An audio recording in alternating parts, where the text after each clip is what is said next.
રાજકોટમાં રાષ્ટ્રીય શાળા ખાતે પદ્મશ્રી ડોક્ટર જગદીશ ત્રિવેદીએ બનાવેલું જય વસાવડા પુસ્તકાલયનું ઉદ્ઘાટન કરવામાં આવ્યું હતું। પુસ્તકાલયનું ઉદ્ઘાટન લેખક જય વસાવડાની ભત્રીજી પ્રથાના હસ્તે કરવામાં આવ્યું। આ પ્રસંગે પદ્મશ્રી ડોક્ટર જગદીશ ત્રિવેદીએ કહ્યું કે જય વસાવડા વિદ્યાલયનું નહીં, પુસ્તકાલયનું સંતાન છે। ઉદ્ઘાટન સમારોહમાં સાંસદ રામભાઈ મોકરિયા, પુસ્તક પ્રેમી તેમજ સાહિત્ય પ્રેમી સહિતના મોટી સંખ્યામાં લોકો આ પ્રસંગે ઉપસ્થિત રહ્યા હતા।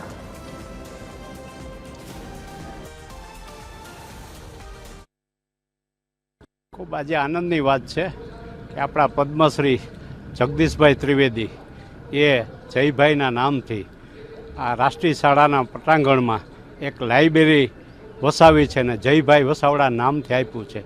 એના આયોજક પણ આપણા જીતુભાઈ ભટ્ટ। આ ત્રણેય જો મળી અને સમાજમાં અત્યારે વાંચન પ્રવૃત્તિ ઘટતી જાય છે, એને બદલે આને પ્રોત્સાહન આપવા માટે જયભાઈને નામ છે એના ભાઈબંધના નામને હિસાબે અને જે લાઇબ્રેરીનું ઉદ્ઘાટન થયું છે એને હું ખૂબ ખૂબ શુભેચ્છા પાઠવું છું। અહીંયા રાજકોટના આંગણે જ્યાં ગાંધીજીની ચેતનાનો આજે પણ અનુભવ થાય છે એવી રાષ્ટ્રીય શાળાની પવિત્ર ભૂમિમાં જય વસાવડા આપણા ગુજરાતી ભાષાના સમર્થ લેખક, સમર્થ વક્તા અને મારા પરમ મિત્ર એમના નામનું પુસ્તકાલય હું અહીંયા બનાવી શકો, એમાં નિમિત્ત થઈ શકો એનો અત્યંત આનંદ છે। રાષ્ટ્રીય શાળાએ ઓરડો આપ્યો, જગ્યા આપી અને એની અંદર આ પુસ્તકાલય બની શક્યું। અને આજે જય વસાવડાની ભત્રીજી 2 વર્ષ અને 15 દિવસની દીકરી પ્રથાએ એનું ઉદ્ઘાટન કર્યું અને ઘણા બધા કલાકારો, લેખકો, કવિઓ, મિત્રો 24 કલાકની શોર્ટ નોટિસમાં આ આખો હોલ ભરાઈ ગયો। લોકોએ ઊભા આખો કાર્યક્રમ સાંભળ્યો।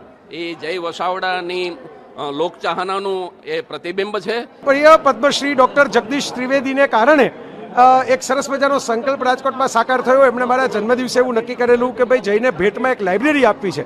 બીજું એમણે અદ્ભુત સંકલ્પ એ કર્યો કે ભાઈ મારી 2 વર્ષની ભત્રીજી એના કોમળ હાથોએ એનું ઉદ્ઘાટન કરવું છે। આ 2 સંકલ્પ આજે સાકાર થયા। રાષ્ટ્રીય શાળા જેવી ગાંધીજીની ચેતનાથી સિંચાયેલી ભૂમિની અંદર એક નાનકડું પુસ્તકાલય ઊભું થયું છે। સરસ બને એટલું રળિયામણું રાખવાનો પ્રયત્ન કર્યો છે। રાજકોટના, સૌરાષ્ટ્રના, ગુજરાતના બધા જ વાંચકોને વિનંતી છે કે આ જગ્યાને એટલા માટે પણ તમે આવીને જાપ આપજો કે પુસ્તકો વાંચવા એ તો ઉત્તમ પ્રવૃત્તિ છે જ, મસ્તકો ખોલનારી પ્રવૃત્તિ છે। મોરારી બાપુ તો કહે છે ગ્રંથિ છોડે એ ગ્રંથ, એ ફાયદો તો થશે જ।